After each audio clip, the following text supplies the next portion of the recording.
നമുക്കിനി നേരെ തൃശ്ശൂരിലേക്ക് സാനു കെ സജീവ് അവിടെ ചേരുന്നുണ്ട്. സാനു, തൃശ്ശൂരിൽ എങ്ങനെയായിരുന്നു പണിമുടക്ക്? ജനജീവിതം ഏറെക്കുറെ എല്ലായിടത്തും സാധാരണ നിലയിലാണ്. നമ്മൾ വരുന്ന വഴിക്കൊക്കെ വാഹനങ്ങൾ ഒരുപാട് അങ്ങോട്ടും ഇങ്ങോട്ടും പോകുന്നുണ്ട്, സ്വകാര്യ വാഹനങ്ങൾ.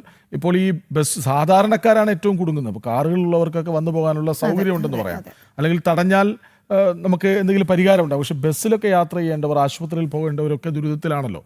എന്താണ് തൃശ്ശൂരിൽ കാണാനായത്?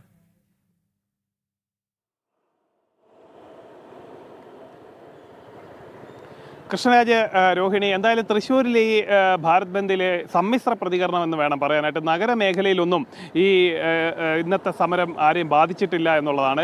KSRTC ബസ്സുകളൊന്നും സർവീസ് നടത്തിയിട്ടില്ല, ഒപ്പം തന്നെ സ്വകാര്യ ബസ്സുകളും സർവീസ് നടത്തിയില്ല. എന്നാൽ മറ്റ് വാഹനങ്ങൾ, ഓട്ടോറിക്ഷ ആയിക്കോട്ടെ, ടാക്സി വാഹനങ്ങളായിക്കോട്ടെ, മറ്റ് സ്വകാര്യ വാഹനങ്ങളായിക്കോട്ടെ, ഇതെല്ലാം രാവിലെ മുതൽ തന്നെ നിരത്തിലുണ്ടായിരുന്നു. ഒപ്പം തന്നെ സർക്കാർ ഓഫീസുകളിൽ ഹാജർ നില കുറവായിരുന്നെങ്കിലും, നന്നേ കുറവായിരുന്നെങ്കിലും, മറ്റ് സ്വകാര്യ സ്ഥാപനങ്ങളും വ്യാപാര സ്ഥാപനങ്ങളും ഒക്കെ തൃശ്ശൂരിൽ തുറന്ന് പ്രവർത്തിക്കുന്ന കാഴ്ചയായിരുന്നു. നഗരമേഖലയിലൊന്നും ഈ സമരത്തിൻ്റെ, ഹർത്താലിൻ്റെ ആയിട്ട് ബന്ധപ്പെട്ടിട്ടുള്ള ഒരു പ്രശ്നങ്ങളും ഉണ്ടായിട്ടില്ല എന്നുള്ളത് തന്നെയാണ്. രാവിലെ സമരാനുകൂലികളുടെ പ്രതിഷേധ പ്രകടനമുണ്ടായിരുന്നു. എന്നാൽ ജില്ലയിലുണ്ടായിരിക്കുന്ന അനിഷ്ട സംഭവം കൊടുങ്ങല്ലൂർ മേഖലയിലാണ്. ആ മേഖലയിൽ ചില വ്യാപാര സ്ഥാപനങ്ങളൊക്കെ ഈ സമരാനുകൂലികൾ ഇടപെട്ട് അടപ്പിക്കുന്നതും അതേപോലെ തന്നെ പോസ്റ്റ് ഓഫീസ് അടയ്ക്കുന്ന ഒരു സാഹചര്യം ഉണ്ടായിരുന്നു. ഇതൊഴിച്ചു കഴിഞ്ഞാൽ മറ്റ് അനിഷ്ട സംഭവങ്ങളൊന്നും ജില്ലയിൽ ഉണ്ടായിട്ടില്ല. നമ്മൾ സൂചിപ്പിച്ച പോലെ തന്നെ മുൻപ് സംസ്ഥാനത്തിൻ്റെ പല ഭാഗങ്ങളിലും കണ്ട പോലെ തന്നെ ഈ ഒരു സമരത്തെ, ഈ ഹർത്താലിനെ അല്ലെങ്കിൽ ഈ ഒരു ബന്ദിനെ പൂർണ്ണമായിട്ട് ജനങ്ങൾ തള്ളിക്കളയുന്ന ഒരു നിലയാണ് ഉണ്ടായിരുന്നത്. സ്വന്തം വാഹനവുമായിട്ട് എല്ലാവരും രാവിലെ മുതൽ തന്നെ നിരത്തിലിറങ്ങിയിരുന്നു. ഇന്നലെ അർദ്ധരാത്രി മുതൽ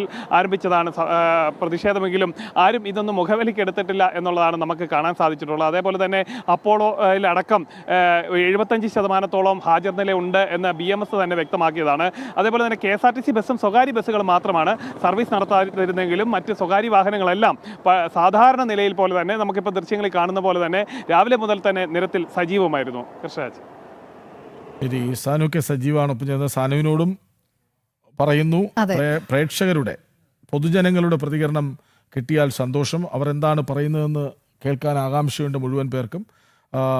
വീണ്ടും നമുക്ക് ഇവരിലേക്കൊക്കെ എത്തേണ്ടതുണ്ട്. അപ്പോഴേക്കും നമ്മുടെ സാധാരണക്കാരായ ജനങ്ങളുടെ പ്രതികരണം എന്താണ് എന്നുള്ളത് പ്രേക്ഷകരിലേക്ക് എത്താൻ സാധിക്കും. നമുക്കിനി കോഴിക്കോടേക്ക് പോകാം. രമ്യ ചേരുന്നുണ്ട് അവിടെ നിന്നും. രമ്യ, വടക്കൻ കേരളത്തിലെ ഒരു സാഹചര്യം എങ്ങനെയാണ്? പ്രത്യേകിച്ച് കോഴിക്കോട് നമുക്കറിയാം വലിയ കച്ചവട കേന്ദ്രം തന്നെയാണ്, അല്ലെ? എല്ലാവരും അതെ അതെ അങ്ങാടികൾ ഏറ്റവും കൂടുതലുള്ള സ്ഥലമാണ്. അതുകൊണ്ട് കോഴിക്കോട് ഏത് രീതിയിലാണ് പ്രതികരിച്ചിരിക്കുന്നത് പണിമുടക്കിനോട്?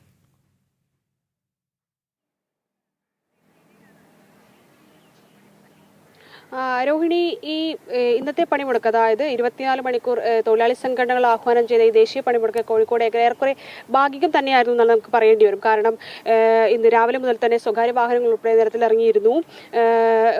വലിയ രീതിയിലുള്ള അനിഷ്ട സംഭവങ്ങളൊന്നും തന്നെ ഇന്ന് റിപ്പോർട്ട് ചെയ്തിട്ടില്ല. ചിലയിടങ്ങളിൽ ഒറ്റപ്പെട്ട സംഭവങ്ങൾ മാത്രമായിരുന്നു ഒരു അക്രമമായിട്ട് റിപ്പോർട്ട് ചെയ്തിരുന്നത്. അതായത് കോഴിക്കോട് പുതിയങ്ങാടിയിലായിരുന്നു GMLP സ്കൂളിൽ ഈ ജോലിക്കെത്തിയ അധ്യാപകരെ ഈ CIT പ്രവർത്തകർ തടയുന്ന ഒരു സംഭവം ഉണ്ടായത്. ഏകദേശം 13ഓളം അധ്യാപകർ ഇത്തരത്തിൽ ജോലിക്ക് എത്തിയിരുന്നു. ഈ സമരക്കാരെ, ഈ സമരാനുകൂലികൾ തടഞ്ഞതോടെയായിരുന്നു ഒരു സംഘർഷാവസ്ഥ ഇന്ന് രാവിലെ ഉണ്ടായത്. തുടർന്ന് ഈ നാട്ടുകാരും ഈ അധ്യാപകർക്ക് പിന്തുണയുമായി എത്തിയതോടെ വലിയ തോതിലുള്ള ഒരു കയ്യാങ്കളിയിലേക്ക് ഇത് കലാശിച്ചു. മറ്റു അനിഷ്ട സംഭവങ്ങളെല്ലാം തന്നെ ജില്ലയിൽ ഉൾപ്പെടെ ഇന്ന് റിപ്പോർട്ട് ചെയ്തിട്ടില്ല. ഏറെക്കുറെ സമാധാനപരം തന്നെയായിരുന്നു. പക്ഷേ രാവിലെ മുതൽ നമുക്ക് കാണാൻ കഴിയുന്ന ഒരു കാഴ്ച, സ്വകാര്യ വാഹനങ്ങൾ ഉൾപ്പെടെ നിരത്തിലിറങ്ങുന്ന ഒരു കാഴ്ചയായിരുന്നു നമുക്ക് കാണാൻ കഴിഞ്ഞിരുന്നത്.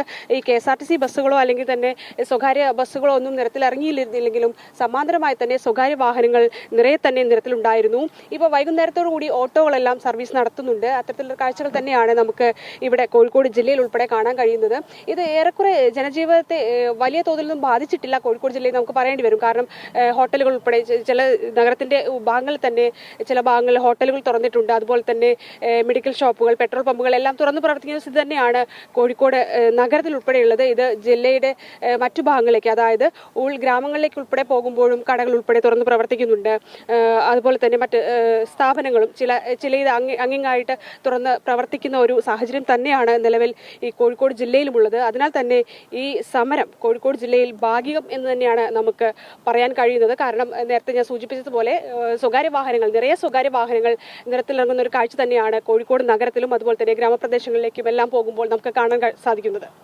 അതെ, രമ്യ പറഞ്ഞത് കോഴിക്കോട് ജില്ലയെ സംബന്ധിച്ചിടത്തോളം പണിമുടക്ക് ഭാഗികമായിരുന്നു എന്നാണ്. രമ്യ നിൽക്കുന്ന സ്ഥലം ശ്രദ്ധിച്ചു. അവിടെ പൊതുഗതാഗത സംവിധാനത്തിനുള്ള ഒരു ഇടമാണ്. ബസ്സുകളെല്ലാം തടഞ്ഞിട്ടിരിക്കുന്ന ഒരു കാഴ്ചയാണ് കാണാൻ കഴിഞ്ഞത്. അതായത് പൊതുഗതാഗതത്തെ ആശ്രയിക്കുന്നവരുടെ ജീവിതം അല്ലെങ്കിൽ ജനജീവിതം ദുസ്സഹമാക്കുന്ന തരത്തിലേക്കുള്ള കാര്യങ്ങളാണ് അവിടെ അരങ്ങേറിയത് എന്നുള്ളത് മനസ്സിലാക്കാവുന്നതേ ഉള്ളൂ. സ്വകാര്യ വാഹനങ്ങളെ ആശ്രയിക്കുന്നവരും സ്വന്തമായി യാത്ര ചെയ്യുന്നവർക്കും ഒന്നും വലിയ ബുദ്ധിമുട്ട് ഉണ്ടായിട്ടില്ല എന്ന് തന്നെയാണോ മനസ്സിലാക്കേണ്ടത്? അതോടൊപ്പം ഈ കച്ചവട കേന്ദ്രങ്ങളൊക്കെ തന്നെ ഇനി സജീവമാകുന്ന ഒരു കാഴ്ചയാണോ കാണാൻ കഴിയുന്നത്? കാരണം നമ്മൾ കണ്ടതാണ്, ഉച്ച മുതലേ ഇതിനെയൊക്കെ പാടെ തള്ളിക്കളയുന്ന ഒരു ജനതയെ നമ്മൾ കണ്ടതാണ്. വൈകുന്നേരത്തോടടുക്കുന്നു, സന്ധ്യയോടടുക്കുന്നു. ഇനിയിപ്പോൾ കച്ചവടശാലകളെല്ലാം കൂടുതൽ സജീവമാകുന്നു എന്ന് തന്നെയാണോ രമ്യ അവിടെ നിന്ന് മനസ്സിലാക്കാൻ കഴിയുന്നത്?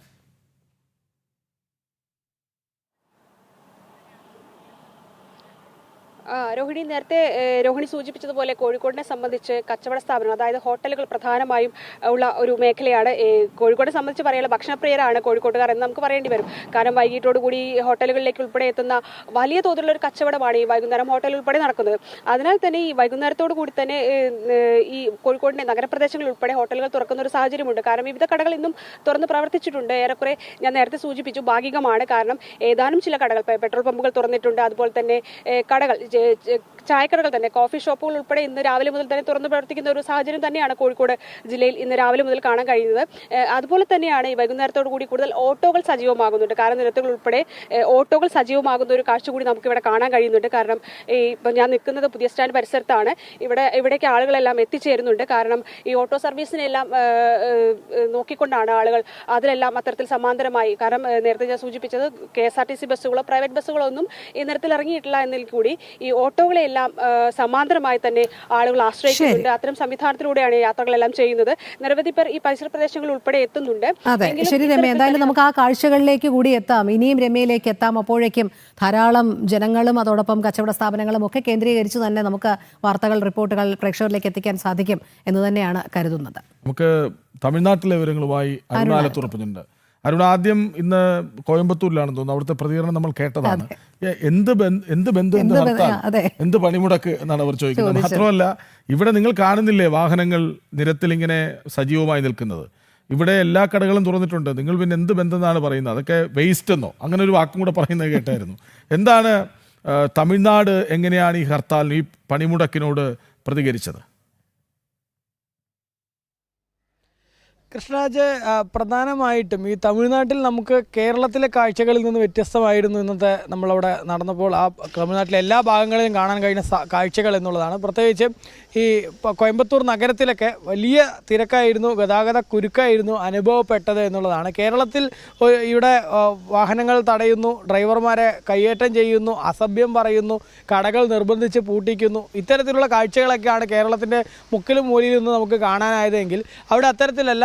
ഒരു കടകമ്പോളങ്ങളും അടഞ്ഞു കിടന്നിട്ടേ ഇല്ല എന്നുള്ളതാണ്. മാത്രമല്ല, എല്ലാ വാഹനങ്ങളും നിരത്തുകളിൽ ഇറങ്ങുകയും ചെയ്തു. അതിപ്പോൾ തമിഴ്നാട്ടിലെ ആ സംസ്ഥാനത്തിൻ്റെ ബസ്സാണെങ്കിലും സർക്കാർ ബസ്സാണെങ്കിലും അതല്ല പ്രൈവറ്റ് ബസ്സുകളാണെങ്കിലും ഓട്ടോറിക്ഷകൾ, ടാക്സികളൊക്കെ ആണെങ്കിലും എല്ലാം നിരത്തുകളിൽ ഇറങ്ങുന്ന കാഴ്ചയായിരുന്നു കാണാൻ സാധിച്ചത്.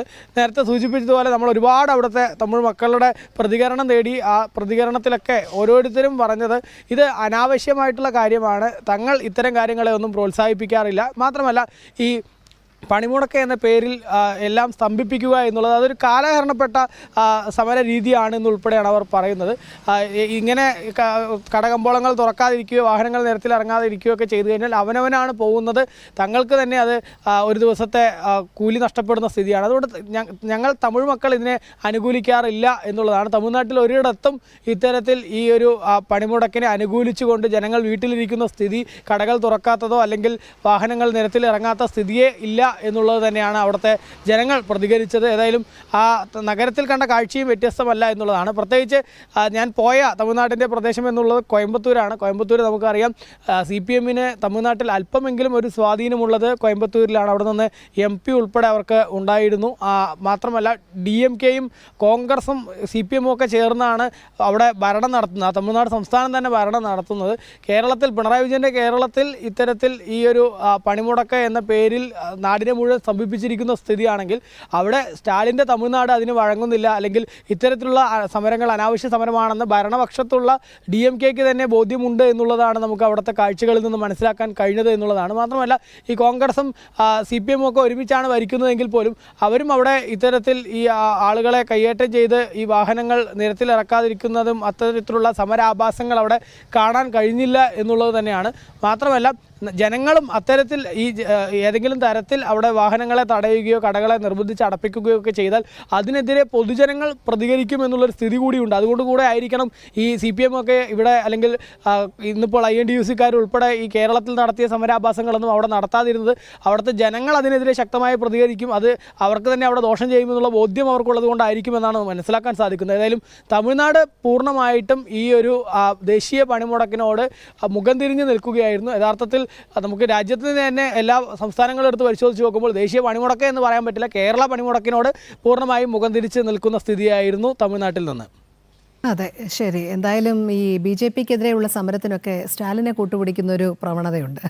ഈ പണിമുടക്കിൽ എന്താണ് തമിഴ്നാട് പ്രതികരിച്ചത് എന്നുള്ളത് കണ്ടതാണ്. അതായത് അവർക്ക് അറിയാം, മാത്രമല്ല ഇവർക്ക് അവിടെ സ്വാധീനവുമില്ല. ഈ അവിടെ ചെന്നിട്ട് മറ്റേ മാമുക്കോയ ഇറങ്ങി വാടാത്തോരപ്പ എന്ന് പറയുന്ന പോലെ പറ്റില്ലല്ലോ. അപ്പോൾ സ്വാധീനമുള്ള ഇടത്ത് കയറി മേയുക, ആളുകളെ ഭീഷണിപ്പെടുത്തുക, പേടിപ്പിക്കുക, അത് അധികം വൈകാതെ നിന്നോളൂ എന്ന് കാലം തെളിയിക്കുന്നുണ്ട്.